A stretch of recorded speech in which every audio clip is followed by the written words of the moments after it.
Entering Ohio, so we're like at exit for the first one or whatever.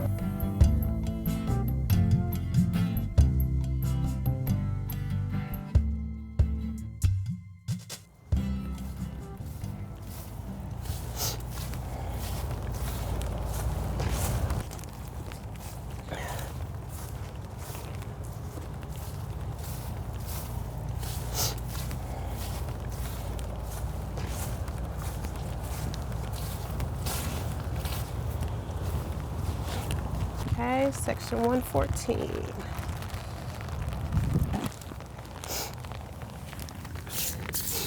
Nelson Stanfield. Wow.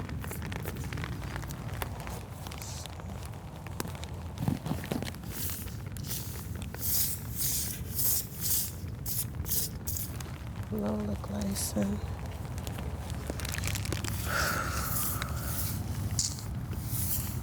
I don't think it's over here.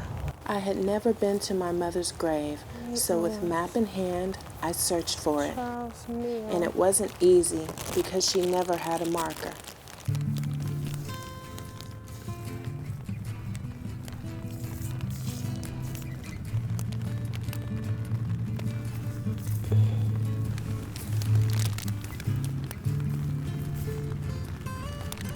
Jerry.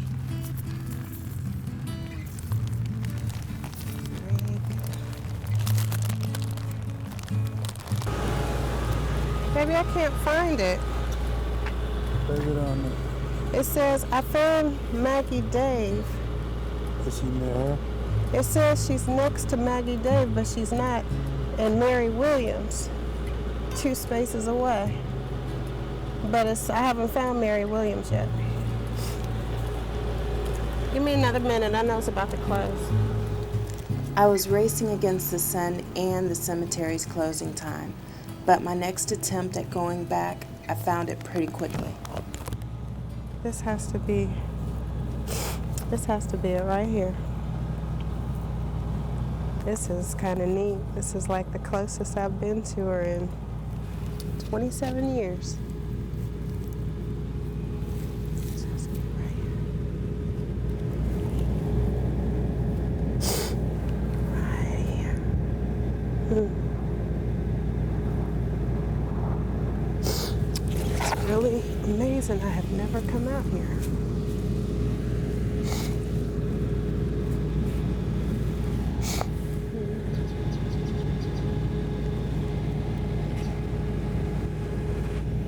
Happy birthday, Mommy.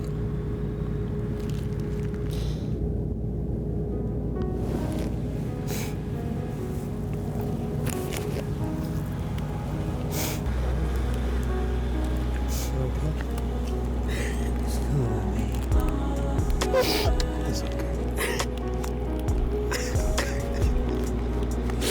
It's okay.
For most of my life, my mother has only existed in pictures, hazy fragmented memories, and in my dreams.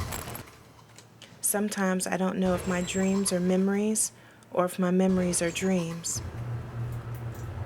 Not long ago, I went on a journey to find out more about her.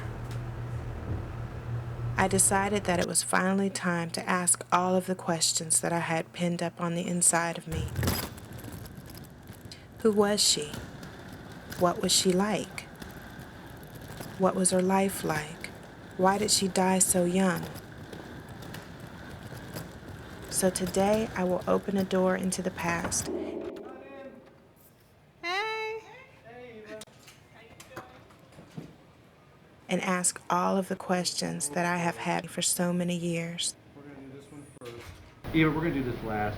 We're going to do this first, so this will require just a natural look, and then a second makeup application, build up a little heavier, give her a little bit more sultry eyes. If you haven't figured it out by now, my name is Eva, and I'm a freelance makeup artist. I've been doing makeup since 1993 and have earned 2 Emmy Awards for my work.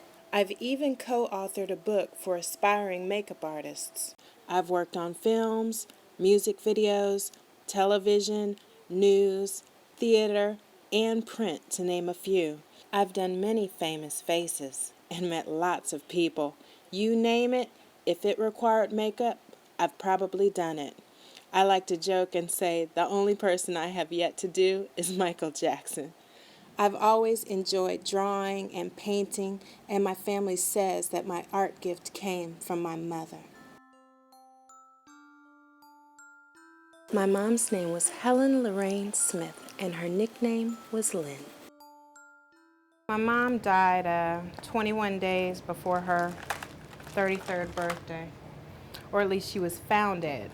They said she'd been dead for maybe a few days, maybe 2-3 days, and I was with her, I understand. I mean, I don't remember it, so I still want to talk to some people and find out what really happened that day, because it's like, if I have so many memories of her before then, why wouldn't I remember something that seems like it was such a tragic event that should have shaped me in some kind of way? I was only 6 years of age, so I didn't really know her that well. She had a lot of issues, I hear. I was never really told a lot about her or who she was. We look a lot alike. I have lots and lots of pictures of her. That is one thing, I guess, that keeps her memory so alive with me, is I just have so many pictures of her. It's like I tried to piece together what her life would have been like by the different pictures. I wish I could remember more about her, and I think that's one of the reasons that I'm doing this project. I'll get to contact a lot of people who knew her, find out what they remember. Maybe it'll help jog my memory some.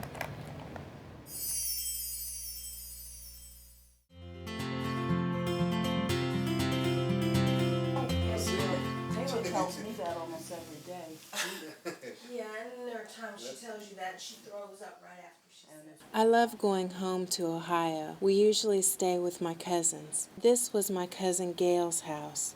Her sister Kathy came by every day, and my cousin Angie lived there too with her daughter Taylor. My family was extremely helpful to me during my search, and I was able to set up my headquarters there where I could make all of my calls and set appointments to meet with other people who knew my mother. Okay, bye. She was like, I got to go. I got to go.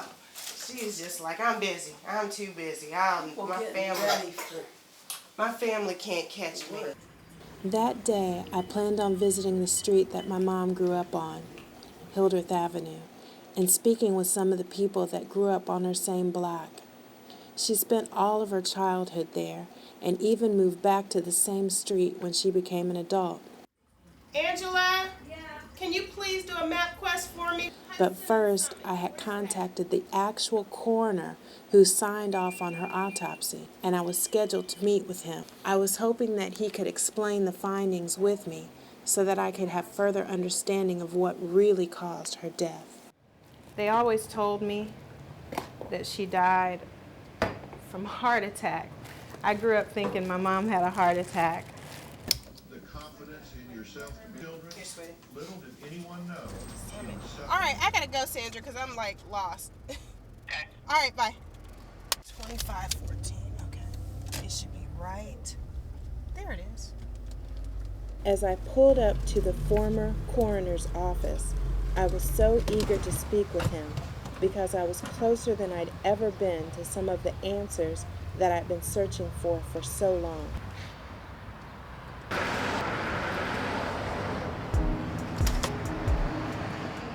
Now he's not going to an interview.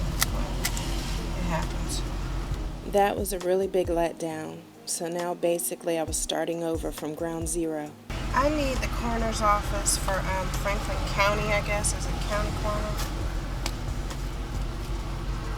Despite the occasional setback, I pressed forward. For every person that didn't want to talk with me, there were others who did.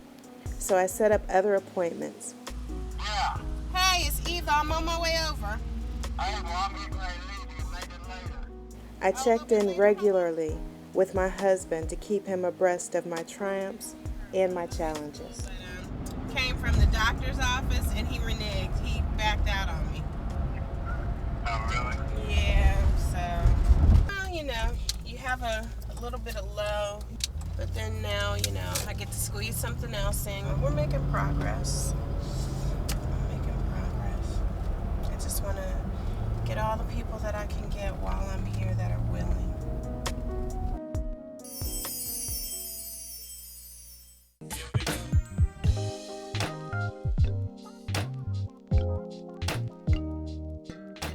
I had heard all my life when I was growing up about this jet setter, this woman, this trendsetter, jet setter. I mean, just all around bad girl. Okay, who had money? Cause she didn't. Our parents had money. Her father was a podiatrist, and her mother was a hairdresser. And she was spoiled, and she was the only child. And dressed to a T in gorgeous little dresses and shiny little shoes. Always dressed nice. She was the best dressed girl on campus. You know, all the girls, two or three of her friends told me that. What did your aunt and them do for a living? I said, boy, Lynn wears some bad clothes. I always hear that she had such a beautiful body and she had these big legs. And I'm built a lot different from her. I'm more tall and lean. And she was more of a, shapely figure. I used to see pictures of her, and yeah, I knew I looked a lot like her, but I still wished I looked more like her. Your mother was absolutely gorgeous. The guys would watch her walk by, and it was like, wow, look at Lynn, because she was just built, I mean, she was 14 years old and looked like she was 20. She had a beautiful body. I can go on and talk about how much, how sweet she was and all that, but my first memories of her were strictly of a 14-year-old boy. She was talking to her daughter. Tell me. I mean, she was neat, but Lynn was really stacked, as you say. She always wore real short dresses, and she could walk down the aisle proudly, and a lot of women look at her like, who does she think she is? Amongst the girls, she wasn't too popular, but the boys, she was. There could be 10 of us sitting on a blanket at the beach, and I think we were all pretty nice-looking women, but they would just come over like a magnet to her. My God, she stacked up like a brick shit house, Okay. And she was be skinny like you. Oh, my mom when she was younger. Yeah. But then she. And long legs. And then the next year or so, hell, I didn't hardly recognize her. Maybe you'll get that way too, baby. I don't know. Oh no, I'm a little older now. So. There was that sex appeal that she had that nobody else had. She was so far out of my league that I would never even have entertained the wildest thoughts, of dating her. She was so sophisticated, she was classy, she had Cadillacs, did she not? And I don't mean one, I mean a couple. 1963 or 64 Cadillac blue convertible. The only girl on the campus that had a Cadillac convertible. So, okay. When we were little, Lynn was like up here. She had everything. I mean, everything. The things you think you wish you had, Lynn had it. She was just somebody I always wanted to meet, because she was like almost legendary.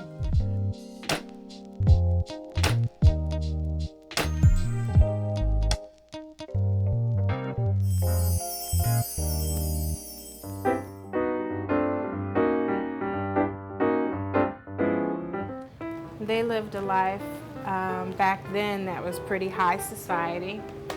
They were in Jack and Jill, and my mother was a debutante. I guess I never realized that, all that meant back in the 50s and late 40s. But they were living pretty well. In the day in Columbus, there was this social system, okay? And your grandmother and your grandfather were in the social system. We used the term 500 crowd back then. That means that they were professional people or important people, doctors, lawyers, teachers, a lot of teachers. One of the things I liked about your grandmother was that she was unpretentious.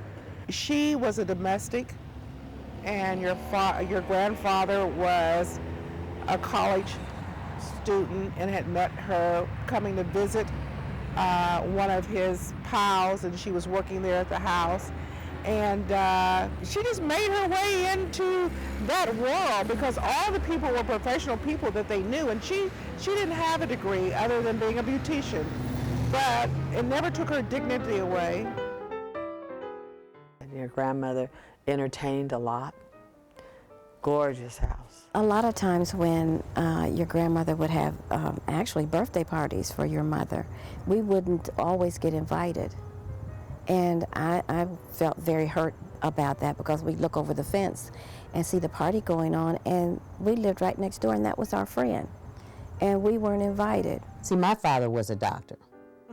So I'm trying to think, because it was kind of like I could hang out with Lynn, and Lynn could hang out with me, because you know how certain cliques, Later on, I realized that it was a different group of people. It was more society type people, and we weren't considered society. Your grandfather was a very handsome man, fine, gentleman. Your grandmother shared with me that he spoiled Lynn, that your aunts, what was it, Mrs. Aunt Charlotte? Yeah, that she didn't think that Lynn should have had the expensive clothes and the toys that she got from them, but she always assumed because that was his only child and this is how they did things. She wouldn't have done it that way, I believe, but she couldn't fight all of them. Wow. My Aunt Charlotte was she's actually my great Aunt Charlotte. She was my mother's aunt, my grandfather's sister. She was a principal, and she was a very wealthy lady. She was always making sure that Lynn didn't want for much of anything. I think that Charlotte was the one that made the rules. I don't think Charlotte really ever felt that Georgia was high enough on the social wheel. Do you know what I mean? Even for her brother. So then here comes Lynn, and I think Charlotte feels, I'm doing this. And Charlotte was really behind her. And Charlotte really behind her, because she disappointed Aunt Charlotte a couple of times. But then when Lynn doesn't meet her expectations, then I think that she, I don't want to say dropped her, but she was disappointed in her. And Lynn and Mrs. Smith, they couldn't talk. I know that. Yeah, she loved and enjoyed it, but a typical mother-daughter situation and a power struggle sometimes.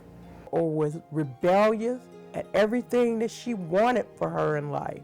Like she just took a knife and just put it in her mother's back. Yeah, take this because I'm not going to do that.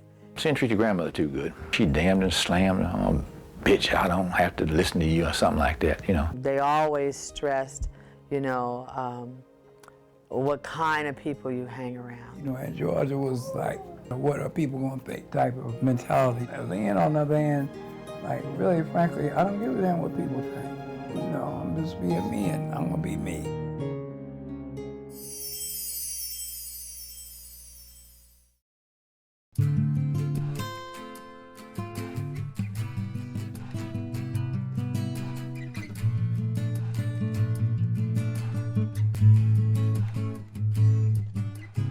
The very first person who I wanted to find was my mother's best friend. Her name was Panchita. That name has stuck deep within me all these years. I guess because of its uniqueness, the sound of her name still gave me a warm feeling inside. It took me about half a day on the internet, but I finally found a current phone number. She was extremely excited to hear from me and welcomed my visit. I was so looking forward to meeting the woman that my mom called her best friend.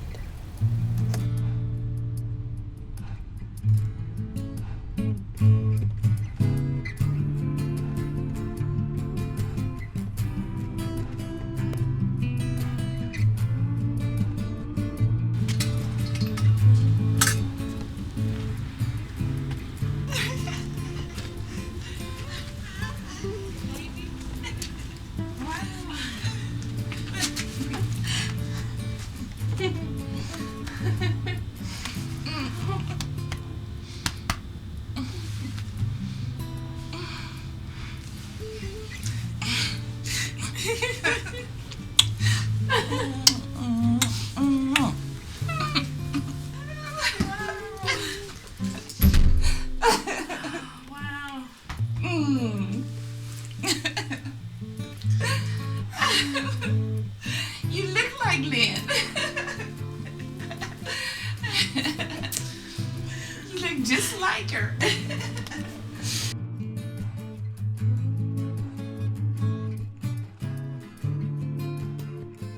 When the golden sun is sinking, when your heart from care is free, when of absent friends you're thinking, won't you sometimes think of me, your ace, Lynn? She's in the supplement, and she's here at a play that she did, and she's portraying Noah Woman. Oh, there she is there, goodness. And there she is there. Oh, no, I didn't get to see this. That is so neat. Because she was my mother's closest friend, she was able to share greater insight with me into who my mom was, and I was able to put that together with other friend and family accounts. It helped me gain a deeper understanding of her and the events of her life. Sometimes I kind of wonder why I never questioned anything. I never really asked a lot about who she was or who her friends were. I never really gave it a second thought that I didn't even know any of her friends. I never thought about why I didn't know any of them. My grandmother, she was, you know, some would say she was overprotective. I never really thought about it. She used to always say, I don't want you to be like your mother. She made a lot of mistakes. She got with the wrong crowd and that kind of thing. And I would ask her, you know, to tell me some things about my mom, and she would, you know, she would give me bits and pieces, but she would say, oh, there are things that I will never tell you about her. There are things that she did that I'll never tell you. I would always be home. You know, she'd always be out in the street. And it always surprised me how she could be doing that and be doing well in her schoolwork. She was a student, but yet she also always found time to meet her boyfriends in the evening, you know.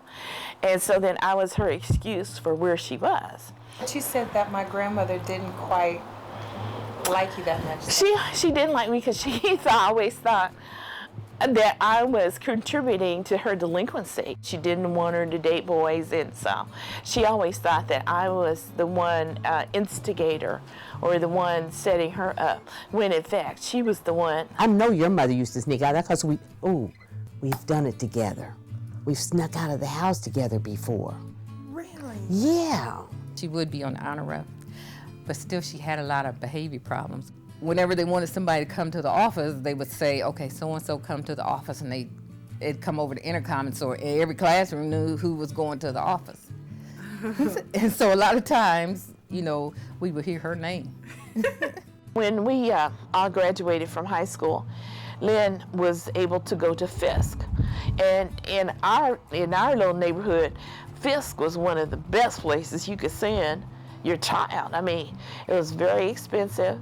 And Charlotte paid for her to go to college, and she messed up and flunked out. She started hanging out. She started doing her thing. You know, she met some guys, some people, and so she didn't hold her grades up. And Aunt Charlotte paid for her to go to college again. And so she got down to Texas A&M and started partying there. She would write me letters. I'm having a blast. When you coming down? I have got this guy I want you to meet, you know. And she messed up, and she flunked out. And Aunt Charlotte paid for her to go to college again. She was the wild child, and your grandparents covered it up. She had many, many, many boyfriends. Many, many, many, many. She would have a new boyfriend a week. She had her regulars, which were Spurlock and Danny, and they were like interlaced with all the other guys. She would call me, hey, Pam, I was just with so-and-so, and oh, he can do it.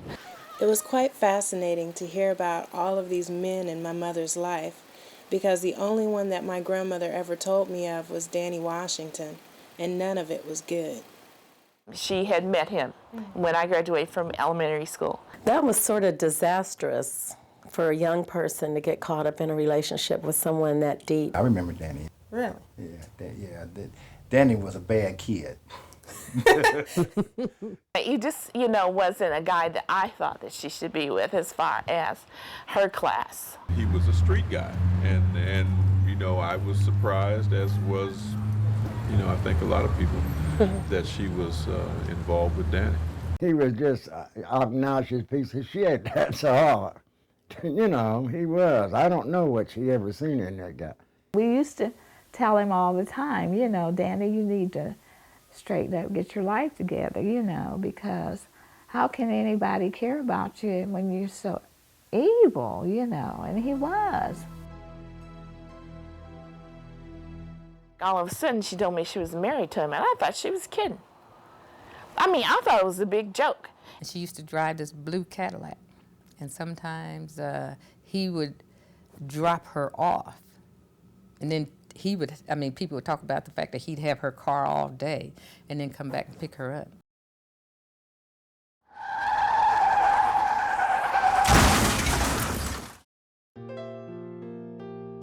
He had been drinking, and he was out driving.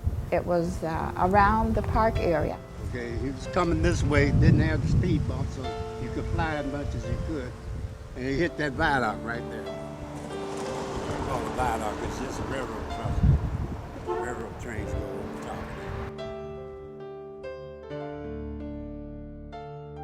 it. He was in surgery for hours and hours because they were trying to hopefully keep him from being paralyzed, but it didn't work because it had severed his spine too much.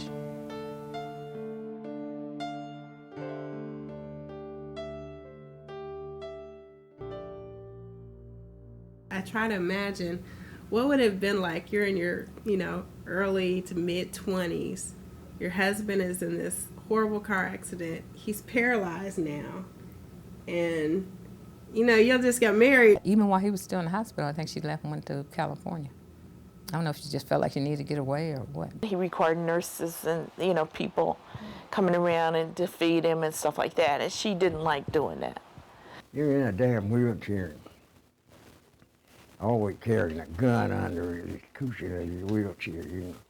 She was so madly in love with this man. Why wouldn't she just want to take care of him no matter what? It was about the sex. She told me that. That's the only reason I know this. He wasn't, I guess, wasn't able to satisfy her. And that evidently was the breaking point in that long-lasting relationship. Where in the hell is he anyway? Dead? Yeah, he ought to be. Somebody killing him.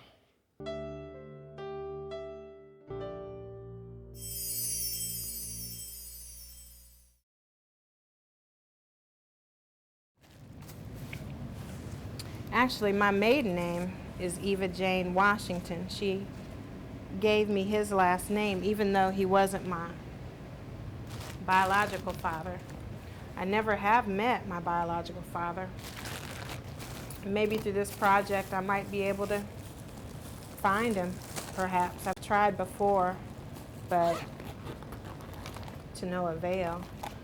As I talk to family and I met different friends and classmates of my mother's, I always asked if she confided in them as to who my father was.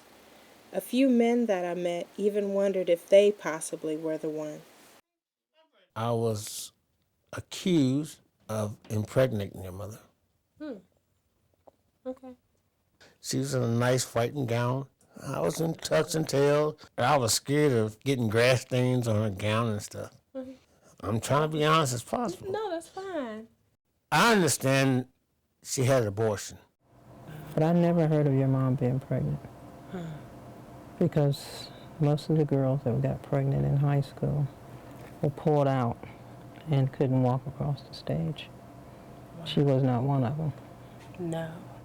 You said that she got pregnant early a few times. To my memory is about 4 or 5 times.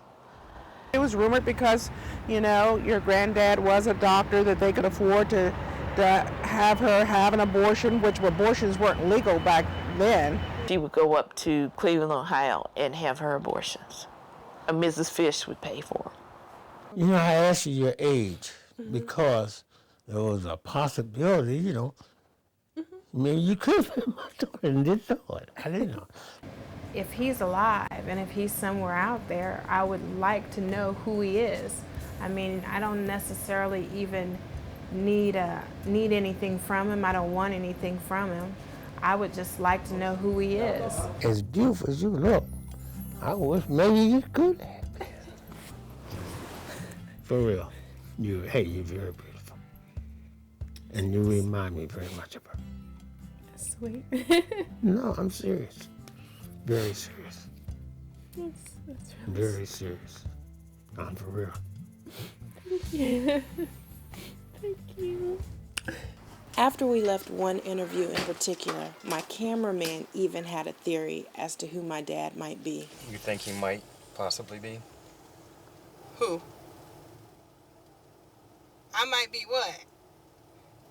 You know where I'm going. We were drinking buddies, you know, because she lived next door. Well, you know, when you're drinking and, you know, things happen. Jackie's? Is that what you're asking? Yes. Oh, heck no. Nah, I don't see no Jackie in me. That could not be my daddy. The hunt for daddy is still on. I was born in Los Angeles, so I continued to ask everyone if they knew anything about her time there. Anything she might have told you about when my mom went to California or anything like that? She told me that she didn't know who she had gotten pregnant by. I think you had wanted to know and she couldn't tell you anything. We never discussed that. I never knew, you know, who your father was or anything. My grandmother, all she could ever tell me was his name, which is Billy Beal. Billy Beal.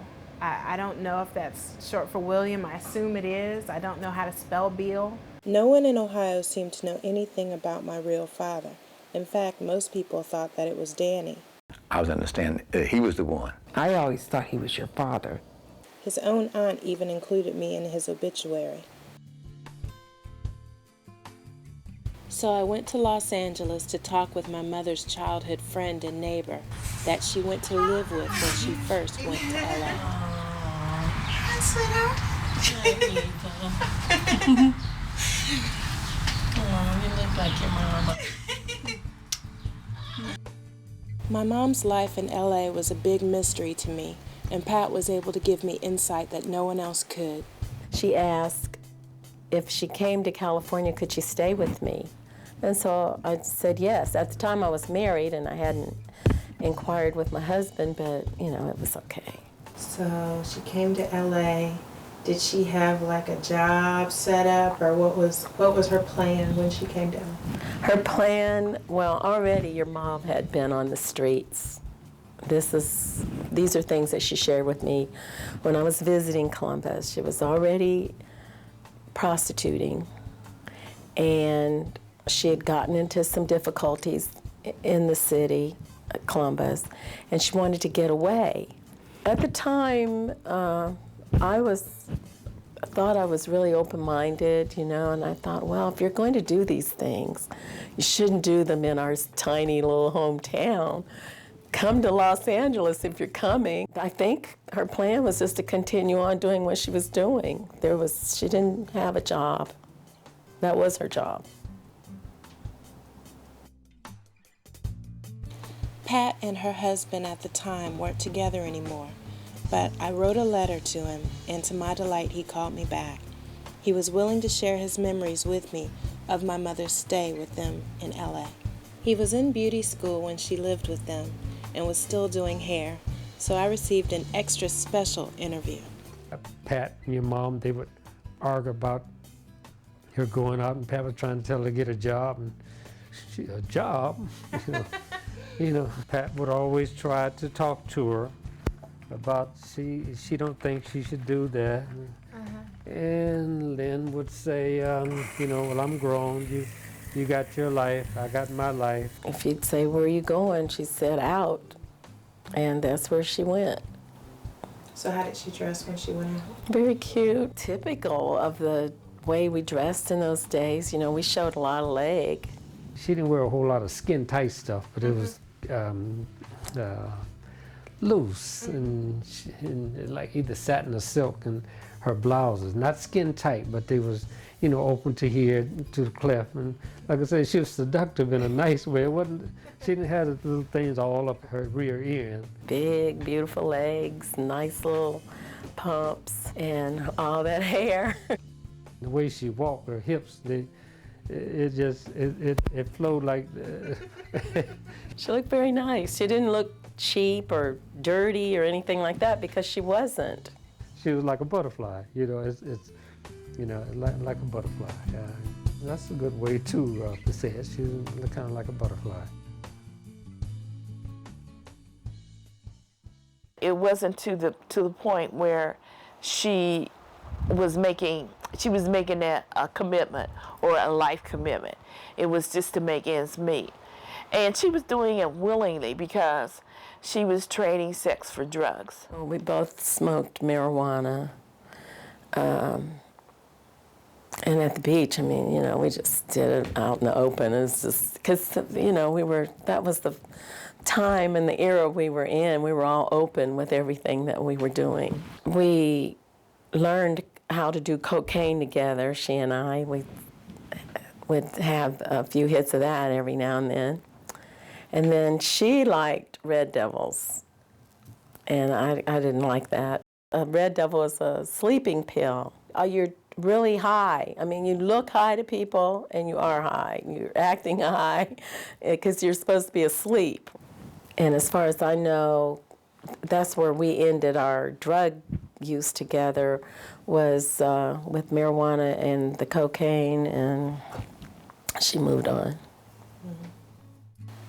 To find out more about what led my mother into prostitution, I went back to Middletown, Ohio to visit with my cousin Drew. I'd only met him once before, but as it turned out, he and my mother were more like siblings than cousins. Yeah, Bobby Walker. Put some in this chair for you, sweetie. How you doing, brother? How you doing? Yes. She was severely addicted to drugs. She was doing heroin and cocaine, and we were calling them John Belushis then too. And she had told me that what really impressed her about that type of lifestyle was her ability to get a large amount of money, you know, rather quickly. The guy that she was dealing with was a quasi-pimp, I would say. You know. And I know the one fellow that you was asking me about, something, you know, I remember, he was in college. Billy Beal? That don't sound familiar. Oh, they called him Butch. Oh boy, isn't that something? They called him Butch. You know, the brother has smooth, pretty black skin. But that's not your dad. You know, you don't look like him. No, I don't think so. I could be wrong. That guy named Butch, he gave her a whole book that had names in it that she could make phone calls and set up dates with these people. But Lynn preferred going out in the street and walking the street as opposed to making phone calls. So there was something in that danger. She wasn't afraid to be what she needed to be or do what she needed to do to survive, being about the money, following the money, you know, and I mean, I respect that.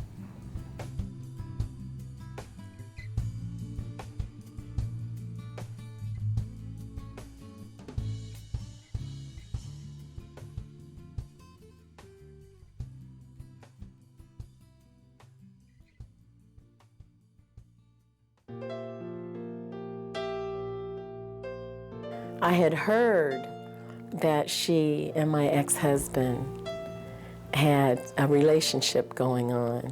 I felt that it was true. We were like friends and like, we were not really lovers, but I would be there like to support her, you know, talk to her and things like this, and trying to tell her to stop doing what she was doing. But she didn't want to listen. She wouldn't listen. During about that time, tell you the truth. I don't know. And it was one time. And that was the only time? Yes, ma'am. Really? Yep. You only had sex one time? Yep. Oh. So I never saw Lynn again after that.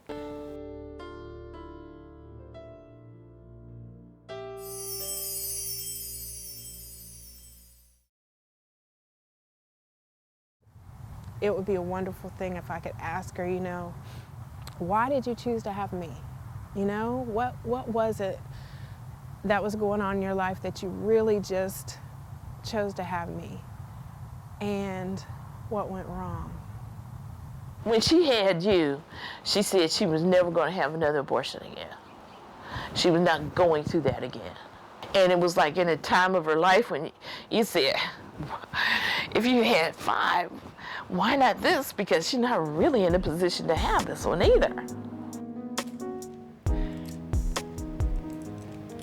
I went looking through some boxes that I had, and I actually had a journal of hers. My grandmother started it when she was born, and then when she got older, she started writing in it. And one of the entries just encouraged me so much. She said that she hoped to be a good mother to little Eva Jane. And I just thought it was real sweet because I never really knew any of her sentiment towards me that she had. I never knew how she felt about me. How do you think she felt about me?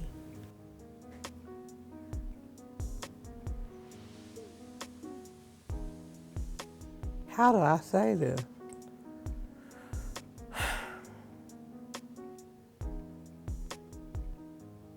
She was happy when you went to live with your grandmother. Because that was one less responsibility.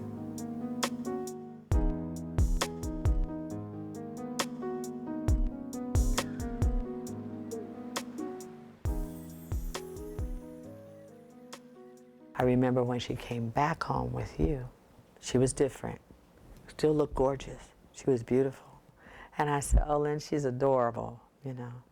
And she said, well, Becky, I hope I can. I said, what do you mean you hope you can make it? You'll be fine, girl. When she came back home from California, she just started to get deeper and deeper into the drug thing. She called me over and she said, we started to talk about the past and laughing and stuff. And then she said, come on, go with me upstairs to the bathroom.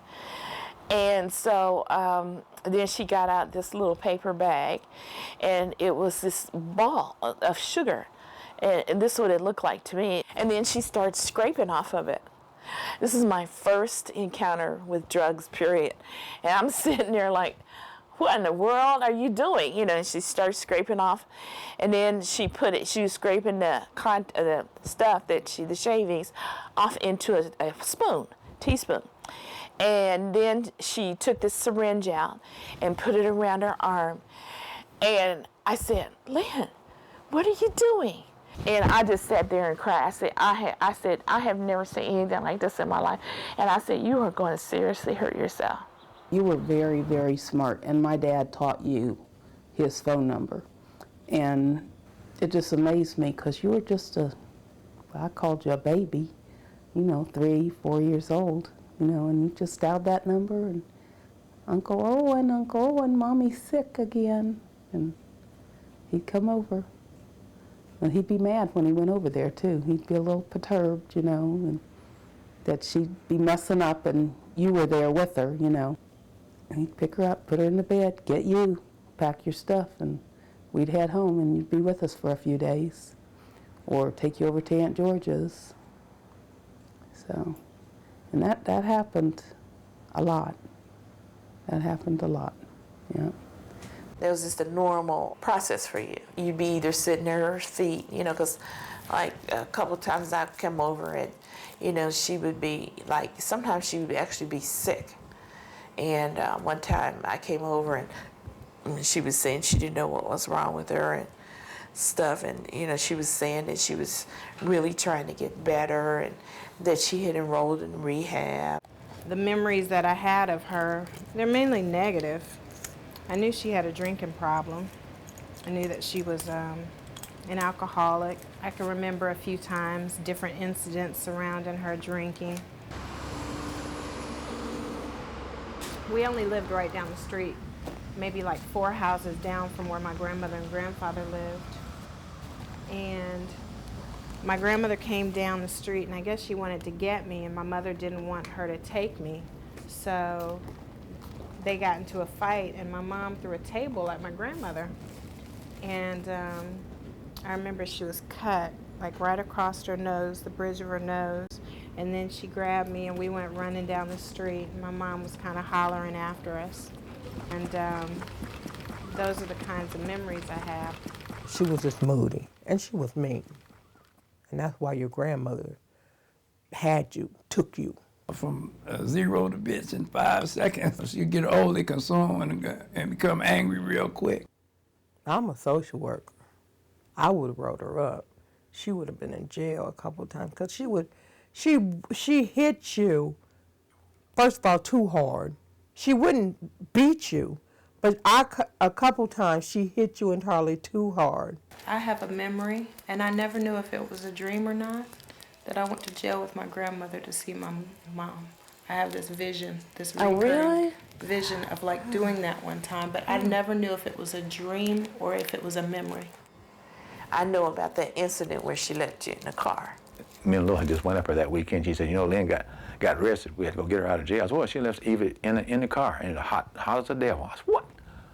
Man, they was all tore up about that, I want to say that you were maybe left like at a bar, and somebody called and said, that the baby was here, and somebody needs to come get Eva or something like that. I don't know what she was thinking. She had seen somebody's car. She went in there to find them.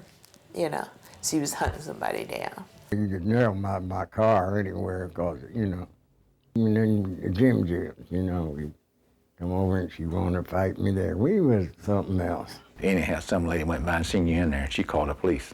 When the police come, they went in and arrested her. It was just, I don't know, I really don't think she meant to leave you in the car to be taken away and be taken to jail and stuff. I guess basically, Lynn was never parent material. She did try to keep you, She tried to keep the best she could do how.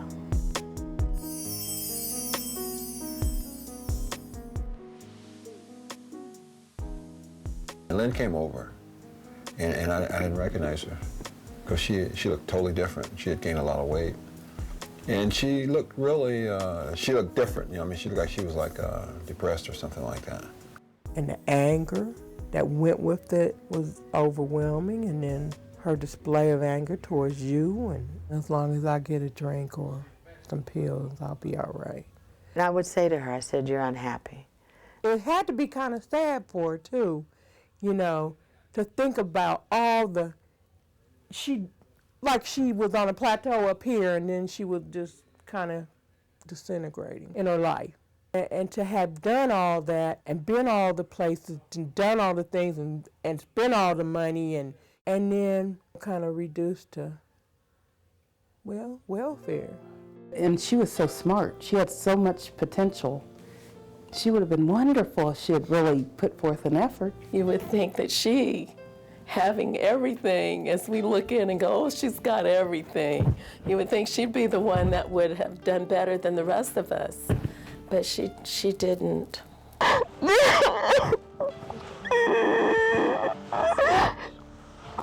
miss her so much.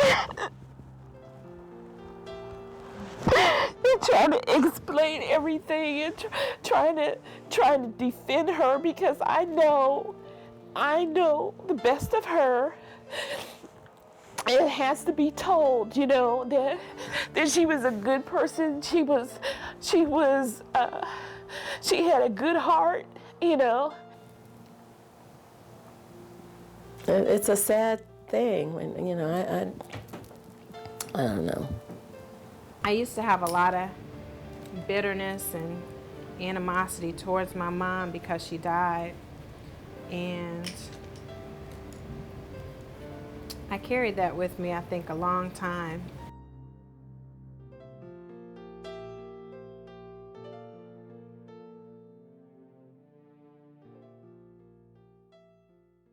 It was a cold day. I will never forget. It was below zero.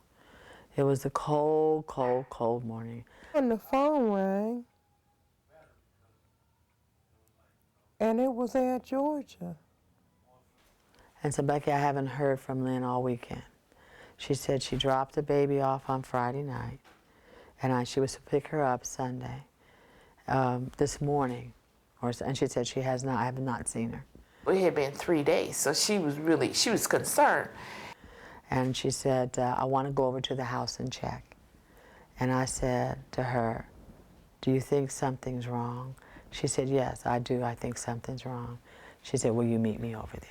Your grandmother came up to the apartment because she had a key, and because she hadn't heard from you guys. I got there before coroners or any people. And we opened the door, you know, and when I opened the door, the smell, I knew.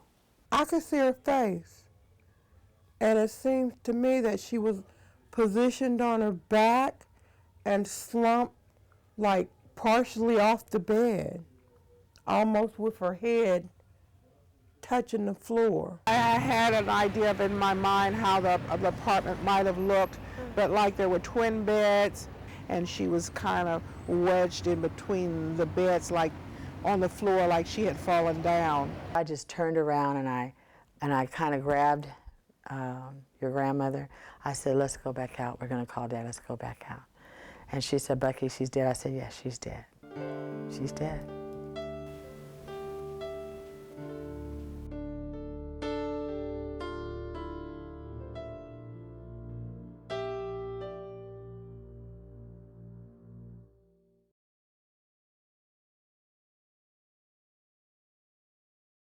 Well, like I said, they told me that it was a heart attack as I was growing up, but later on, I figured it had something to do with her drinking so much.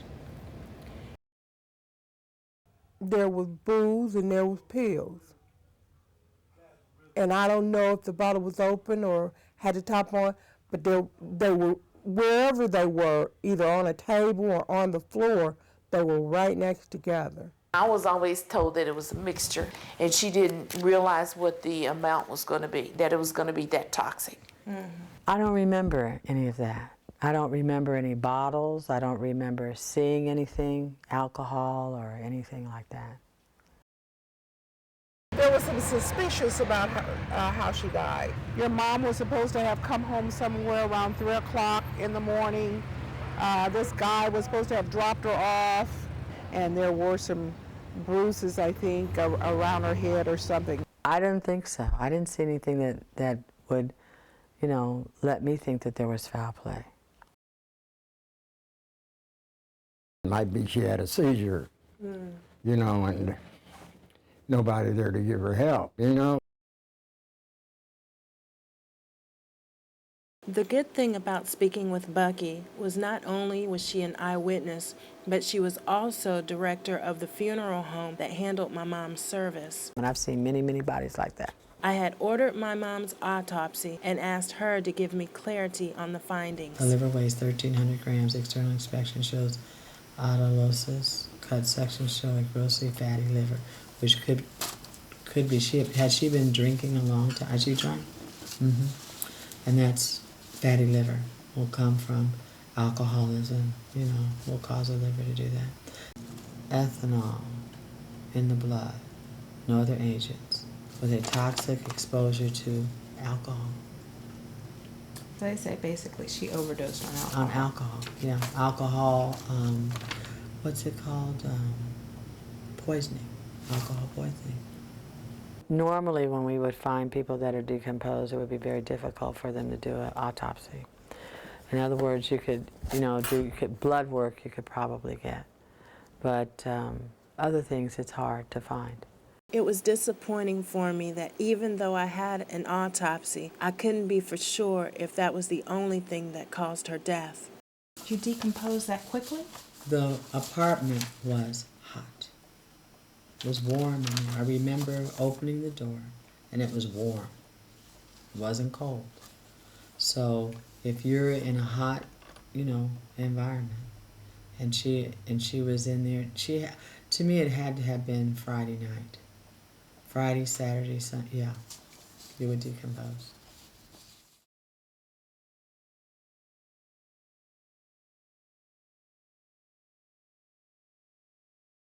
You were there with her when she passed. She was there by herself. You were in the house with her, and they didn't know how long you had been there with your mom dead. You were not there. You were with your grandmother. I do know that. You had been with her all weekend. You were there when she passed, and you were there with her for 3 days. And so she was saying that she didn't think that you would retain it, that you would remember it, and that it would pass. She said you thought that she was sleepy, that she had just fallen asleep, and you couldn't wake her up. You had been trying to wake her up and tugging at her and stuff, and you couldn't wake her up. I guess a lot of people think that because I don't remember it's a good thing, but I want to know. Happy birthday. Thank you very much. This is a really surprise, a great big one. How are you doing? My family had a surprise birthday party for my grandmother when she turned 90. I had a newspaper reporter come out and interview her about her life. He also asked my cousin Kathy a few questions, one concerning my mother's death. I knew that if anyone knew the real truth, it would be her, since her father and my grandmother were so close. I made one last trip back home just to sit down and talk with her one more time.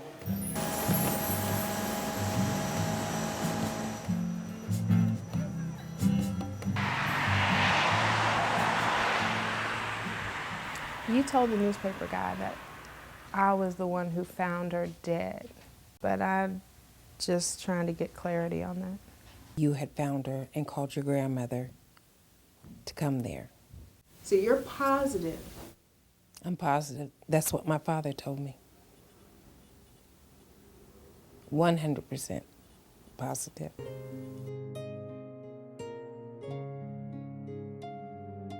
I believe that my cousin Kathy knew really what happened that day. What was so hard to believe was that I couldn't remember anything about the events surrounding her death. Was I there? I think I was there.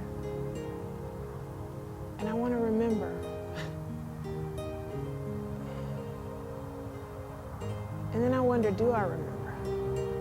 If I tried really hard, do I remember? I decided to try another approach to jog my memory. I heard about this class, this hypnotherapy class. It's a free class, and Dr. Joel Teal is doing it. So Just trying to see if, yeah, we're pretty excited. Trying to see if there's any maybe recessed memories of my mom or my childhood that could help some of this come back for me. What lies behind us and what lies before us is nothing compared to what lies within us. Ralph Waldo Emerson made a statement like that many, many years ago, and it's just as true today as it was back then, especially in the field of hypnosis and hypnotherapy. Today we're going to talk about hypnosis and hypnotherapy, what they are, what they're not, what you can use it for, and what you can't. After the class, Dr. Teal agreed to have a private session with me. My girlfriend Jeanette came along as well for moral support. One thing I'm trying to figure out too is, like with her death, did I block it out because I was so traumatized? Or was I not traumatized at all and I just, thought she was asleep and I wasn't, I don't know. My grandmother, she told me one time, she said, I found her and she was blue because she was decomposed. So if I was there, it seems like to me that would have been traumatizing. Like I would have. That's what your grandmother said? Mm-hmm. Who found you? I don't know how the whole thing went down. Everything that you are, everything you've ever done is in your, and seen, is an experience is in your subconscious mind. It's just a matter of getting it out if you want to get it out. I'm trying to figure out too, did it affect me in some deep way that is affecting me still today? Yeah. And if it did, and if it's in my subconscious, I'm remembering it and don't realize it's affecting me and I don't. To it and not remembering it. Yeah, it's affecting me. I just don't realize what it is that's doing this. So I'm thinking sometimes when you can go to the source of what's caused, you can go ahead and deal with it. Because as a 6-year-old, you can't deal with those type of things. But as an adult, maybe you can, make some sense of, oh, okay, this is why, and then work beyond it. But I feel as though I'm like gypped and not able to work beyond it. So, in your opinion, how do you think this could possibly help me? Well, I would say that if it's going to help you, it will be because you want to know what really happened. And if I can help you, I will be able to refresh your memory enough so that you will know what happened, if that's what you want. Sometimes it helps and maybe sometimes it doesn't, depending on how badly you want to know. It was now time for my private session, and I was excited and anxious to unplug the recessed memories of my childhood.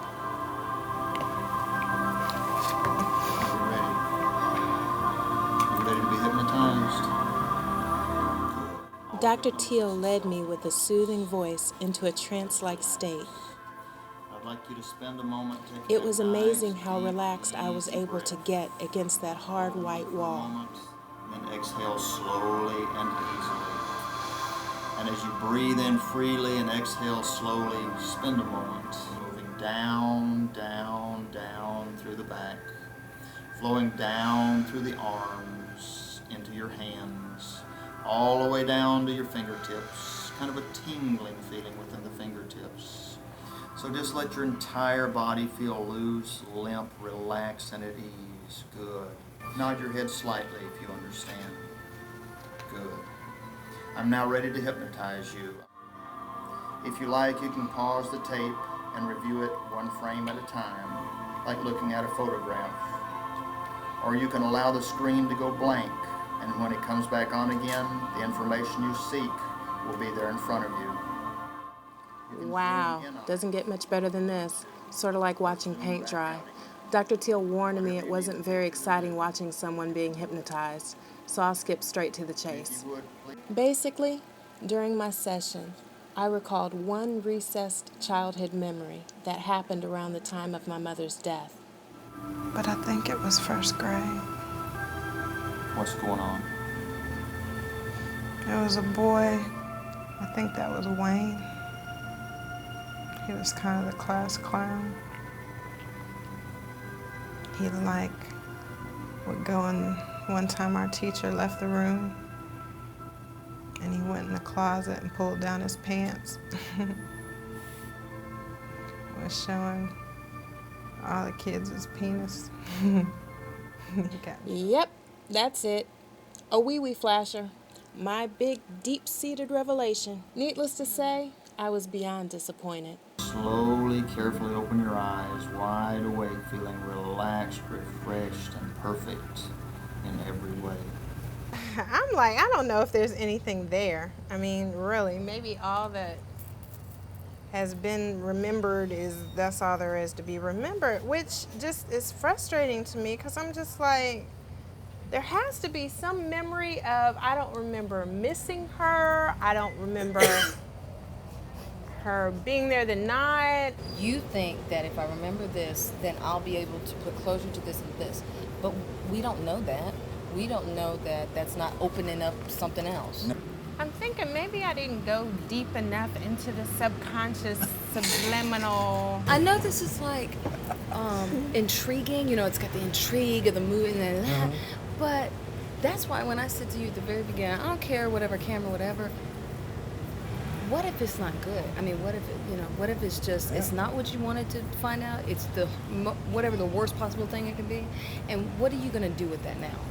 I'm glad we did this, but I really believe this. I believe that if God wants you to put all this stuff together, he could reveal it to you like that. I don't know. I guess because God, what is the scripture about? There's nothing that about being revealed. Yeah, that will not be revealed. Yeah, but yeah, it just might not be in this lifetime. There you go. Other things we'll never know. A few years ago, my pastor shared something that he heard from God. Those words still give me comfort even now. God said, I don't send people to hell that were hurting before they left. When they believed in me, when I receive them, I remove all their burdens and destroy all their yokes. He said, no, no, no. He said, would I send a man who died of cancer? I said, no. He said, well, neither will I send a man to hell who died of a soul sickness. What he said really helped me settle within myself that she'd made it into heaven, and I'd get to see her again someday and ask her all of the questions that I never did get to.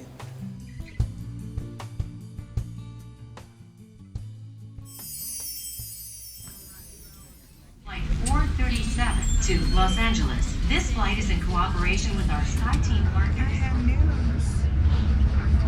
And Sheeta just called me and she said when she was looking through all her stuff, she found a letter from my mother.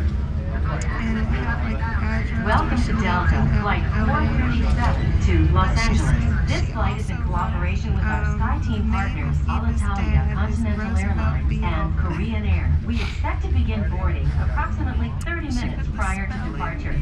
Please watch the gate information screen overhead for additional flight information. As always, thank you for choosing Delta. Bienvenidos al vuelo Delta 437 con destino a Los Ángeles. Este vuelo es en cooperación. I asked Terrence to get on Intellius.com and do a people search for Roosevelt Beale. De SkyTeam, esperamos comenzar a abordar aproximadamente 30 minutos antes de la hora. It wasn't long, but he found one person in the whole United States with that name listed. And, get this, they lived in LA, and I was on my way there. And he's in California?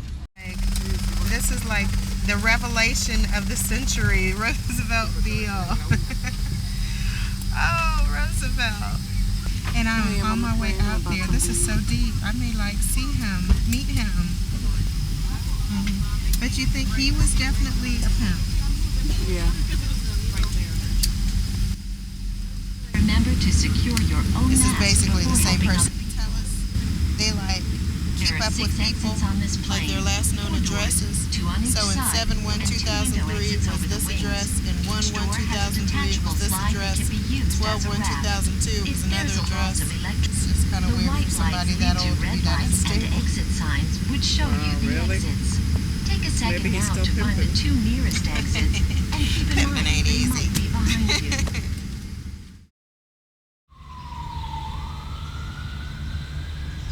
We found the name of my father. Oh, did you? Panchita found it. So we have a couple of addresses that we're going to go and just cruise by and look at and see But if it's we in can Columbus, figure right? No, here. Oh, He's in here? LA. What was his name? He's in LA. Roosevelt Beale.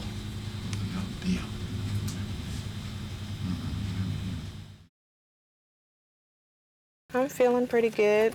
We're in front of his house right now, apparently. I'll call you back and I'll let you know. But I mean, it's the trip, because I thought I'd feel funny. I don't feel funny right yet. Maybe because I'm not like walking up to the door or anything. I am going to go and see Greg right now, who is a neighbor of Roosevelt Beale, apparently.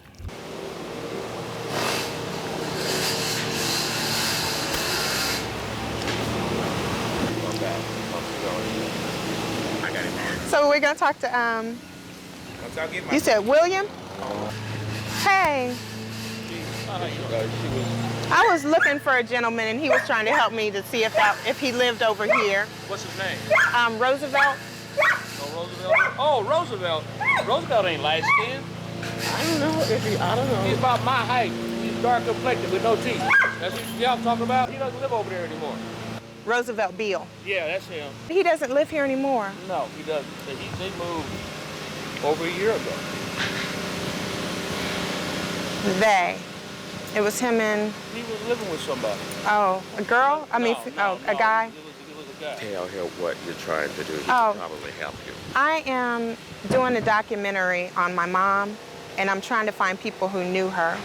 Well, I was born here and everything, and I guess I can just talk to you about it. But basically, I never knew my father, and supposedly he's my father, Roosevelt Beale.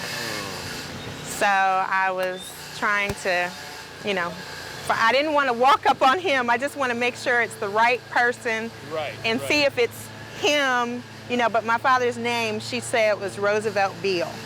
That was the only But she Roosevelt died. used to live over here. Yeah, and this is the address. She passed when I was 6. So I'm just trying to put together some pieces and that kind of thing. And this is the last address that I had on him. People upstairs in 6 knew him also. Oh, okay. I'll give them a call. But it was the same gentleman. He's about my height. In his 50s, maybe almost 60. Yeah, well. Almost 60. He's about my age. He got salt and pepper hair. But he used to mess with the pipe, so. I'm not surprised. Okay, well that's probably the same gentleman. He don't have no teeth in the front. He didn't go to dinner. But he was a nice person, whenever I see him, he was polite, he'd talk, he'd speak and everything, but I kept a low profile with him. Well, let me make a phone call. Okay. Nita's got the number with her? Oh, okay. I just want to talk to Roosevelt about something, that's all.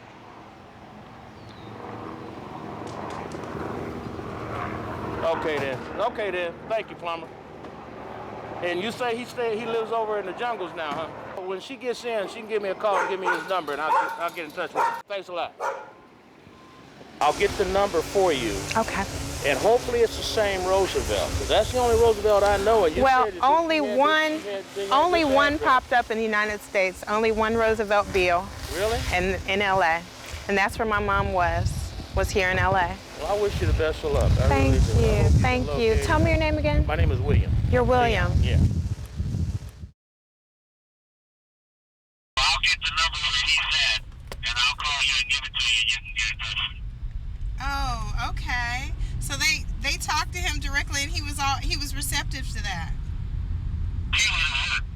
Oh, he was at work. Yeah, he was still at work, and when he gets off work, he's gonna call me. Cool. And I'll give you that information, okay? Oh, I appreciate you. Okay. Sounds great. Okay. I'm excited. All right, then. Okay. I'll be on at you later. Sounds good. Okay, then. Okay, bye, Bill. Okay, bye-bye.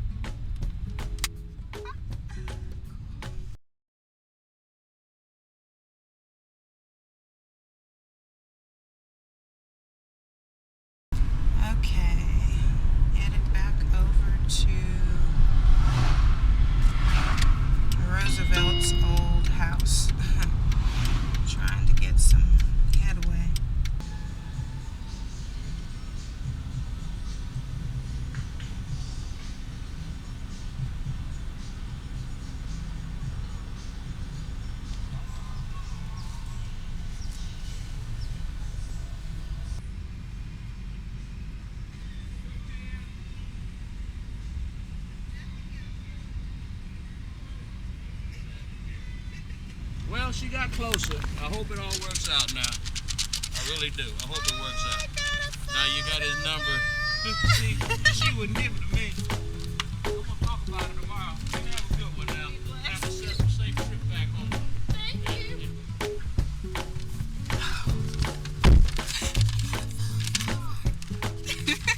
Anita up there looked in her phone book, and this is the phone number of his roommate. So they didn't answer right now, but this is the phone number. So yeah. Whew.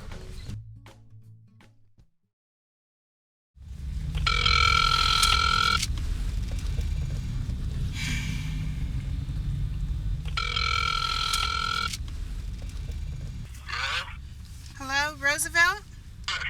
Is this Roosevelt Beale? My name is Eva. I am thinking you may have known my mother. Her name was Helen Lorraine Smith or Washington. She went by Lynn? You remember her? Yes, I do. How are you doing, my daughter? Hey, what's up? Hello? Yes. What's up? What's up? What's happening? So do you know me? Yes, I do. So where are you? I'm in LA. Oh, yes? So when you get here? Wednesday. So where you at? Atlanta. Where? Atlanta, Georgia. Atlanta, Georgia. You live in Atlanta, Georgia now? Huh? Hello? You live in Atlanta, Georgia, right? Yes. Mm-hmm. You know me. Yes, I do. I know you. Who am I? You're my daughter. What? Eva Jane? Hello? Yes. Eva Jane, right? Yes. Okay, what's up, man? What's up? Okay, what's up?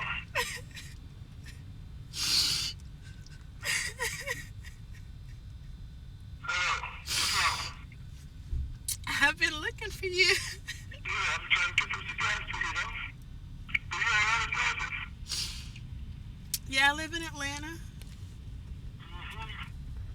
So I need to get your address, right? Hello? Yes. Yes. So I need to get your address, stuff like that there. Yeah. I would like to see you while I'm here. In Atlanta? No, I'm here in LA. Okay, how long you here? Till tomorrow. Oh, shit. Damn. Okay, can I call you back? Hello? Yeah. Give me your number so I can call you back, huh? Okay. Go on there. Let me explain the deep line in the middle of my forehead. It's saying, did that just say he need to call me back? Yeah, I need to talk to you. I need to see you. He didn't say all that. He's just like, yeah, I need to get your address. But I don't know. I mean, He been drinking, babe. because he was acting like, ooh, that might be hard. I'm like, I haven't seen you in like 30-some years. How is this hard? It's like, okay, I'll put down everything to make this work. But you know, people are different. So like you say, you may be drinking. I don't know. But it was just too easy. It's like, I'm like, do you know who this is? Yeah, you're my daughter. Oh, okay. I just started crying. He's like, yeah, you there? And I'm trying to talk through tears because I'm having an emotional moment. He's just like, you there?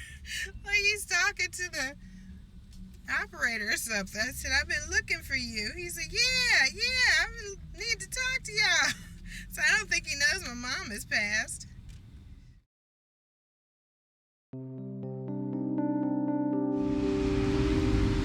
So I hope he calls back soon because I don't know if I can stand and not call him back and say, look, can we please just set something up to meet?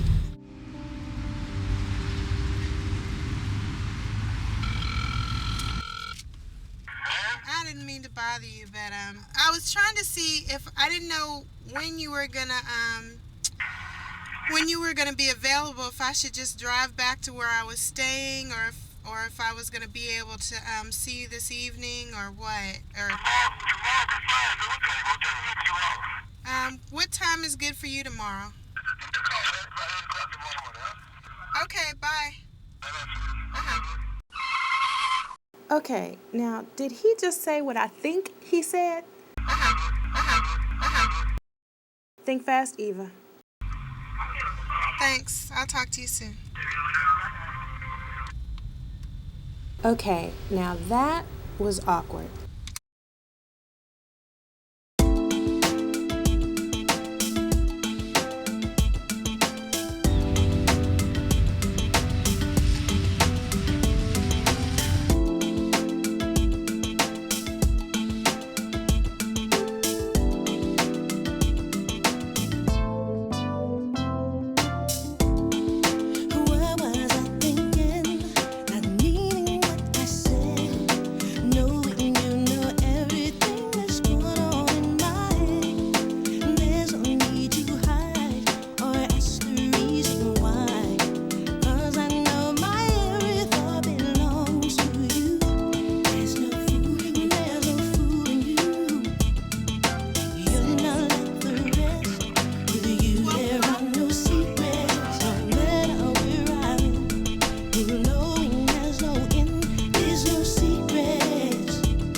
Roosevelt? No? No? You don't know Roosevelt? Looking for Roosevelt. Oh, really? Yeah. I don't know him. You don't know him?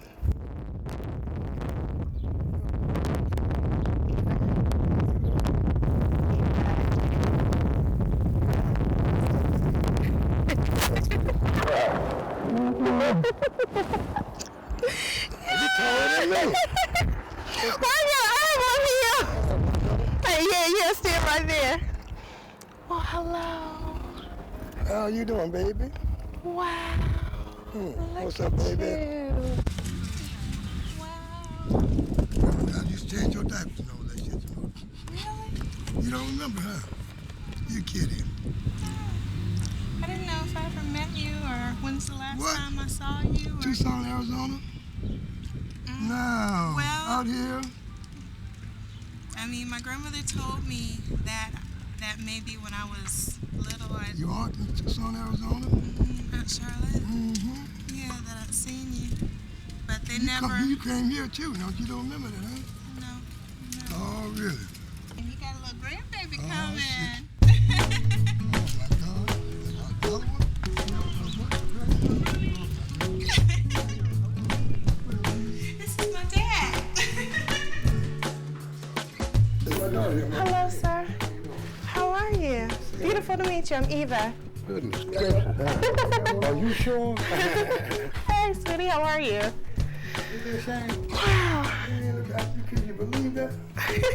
That girl looks something like you too. I gave him his cards, and I included some pictures of my family. They had a lot of company that day, so he introduced me to all the people that were coming through. Excuse my back. Oh, it's okay. I'm Eva. I was, what, 3? 3 years old, yeah. We lost contact because her mother took away from us. I never seen her baby. Oh, she moved out of state. I didn't know I was going to find him. I came here because I've been since August doing interviews with people learning about my mother because my mother passed. Oh, yeah, baby. Sorry to hear about that. Yeah, she passed when I was 6. So I've just been going around trying to find people who knew her. Okay, pay close attention to this face. He apparently didn't know my mom had died and was even more shocked to hear that it happened almost 30 years ago. I dare say that I see the hints of regret and guilt between those brows. All my life, my grandmother told me that your name was Billy. Was that your nickname? Billy Rose. Billy Rose? Where does Billy come from? Bill? Some would say that I had a right to be angry with this man, but I had made up my mind to forgive him even before I ever met him. I was just happy to be sitting there and chose to find out as much as I could. You got a brother in North Carolina, too, now. I got a brother? Wait, how many children do you have? Just you 3. 2 boys, 1 girl. 2 boys, 1 girl. So you've been with your grandmother then, huh? My grandmother raised me, and she just passed. This November will be 3 years. She would live to be 94. And my grandfather, he passed 11 months before my mom. So it was just me and my Grammy. And when she passed, I thought I didn't have anybody else. Really? Yep. You all right, baby? Yeah.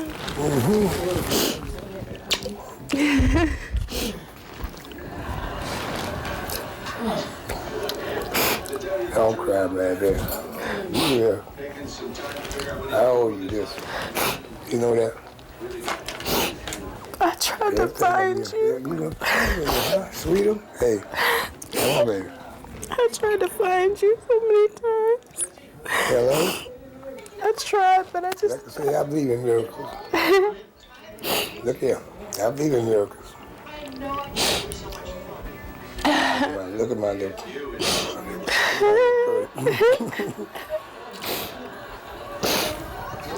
Eva Jane. This is my sweetie milk. What was her personality like? I'm gonna tell you, she had a beautiful personality. She was smart, very intelligent. But when she get mad, and you know, like so I ain't gonna tell you that. You have to tell me. You have to tell me. Y'all got in some fights. She just got mad about something. I told her no, I said you can't do that, and gave me a little meat cleaver right here. With a real meat cleaver. Real meat cleaver. With the jagged. Yeah, no, the point of it, yeah. Did it cut your skin? It cut my skin. Why'd she do that? I said, nope, you don't need it.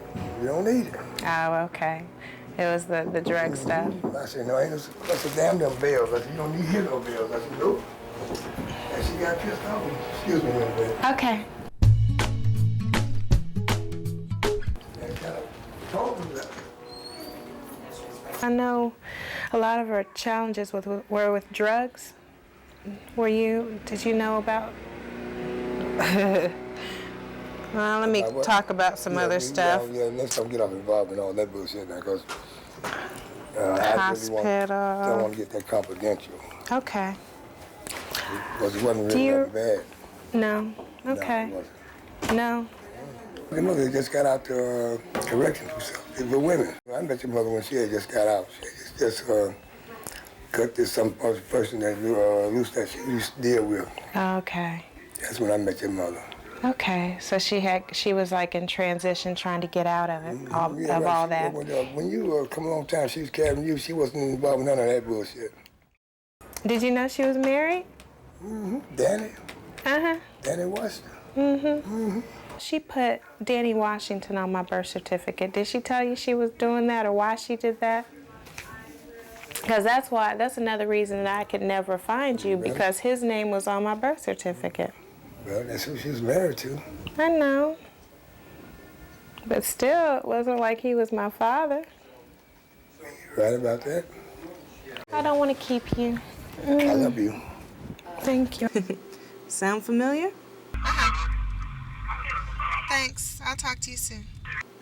Oh yeah, and I'm not sure where that kiss was aimed, but I dodged that bullet.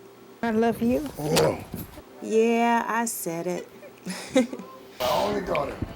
Oh, and I have 2 brothers. That is so neat.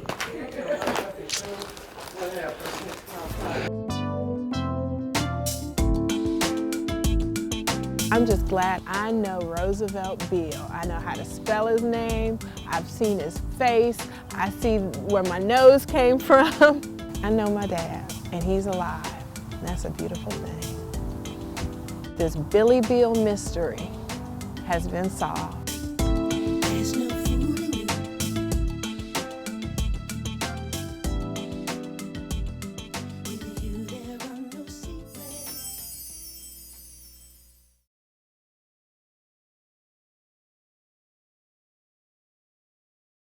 I feel like I got my mom back for a little bit, you know?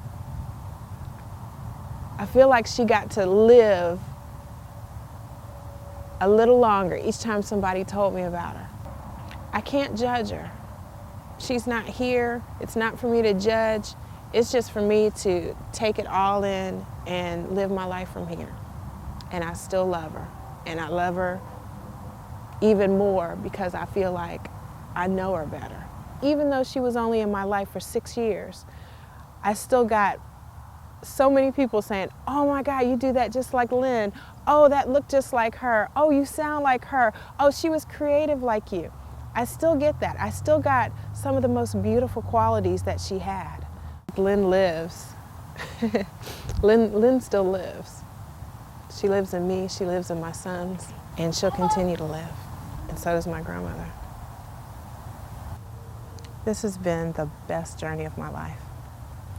And for that, I just have to thank you. Thank you, Mommy. I never understood till now the way that you felt, you carried me, you gave to me all that you knew how. But I must have been all alone, raising a little girl like me. Never see a reason. Fly, butterfly, fly like the wind. I've gotta let you go, but keep you close within. Fly, butterfly, fly like the wind. Save it all my love until we meet again. You left me in your mother's hands. Seemed like you knew what's best for me. And certainly she was so sweet. I feel I gotta say it now. I love you still, no matter what you've done. I forgive you. The marker's my final gift to her, you know? It's my thank you. Thank you, Mommy, for sharing yourself with me in the way that you did. Fly, butterfly, fly like the wind. I've gotta let you go, but keep you close within. Fly, butterfly, fly like the wind, yeah. I'm saving all my love till we meet again.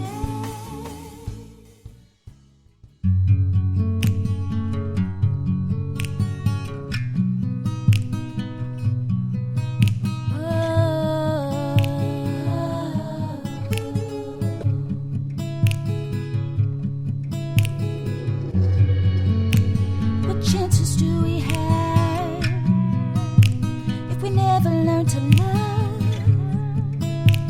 What chances do we have if we choose to not forgive? So tell me, what chances do we have if you're gonna turn your back on me? Oh,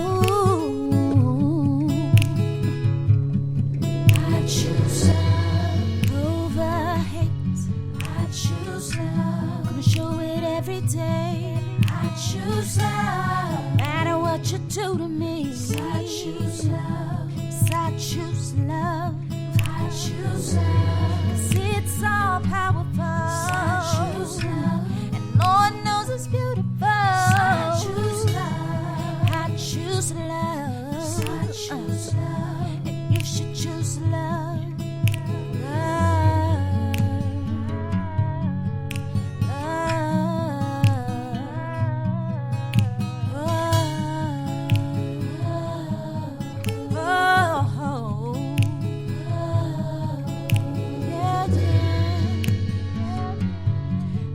Choose love.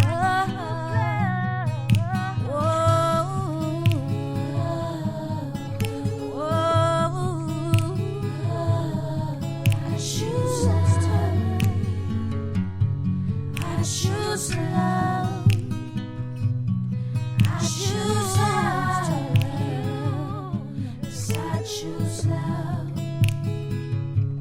To love you in spite of. I choose love.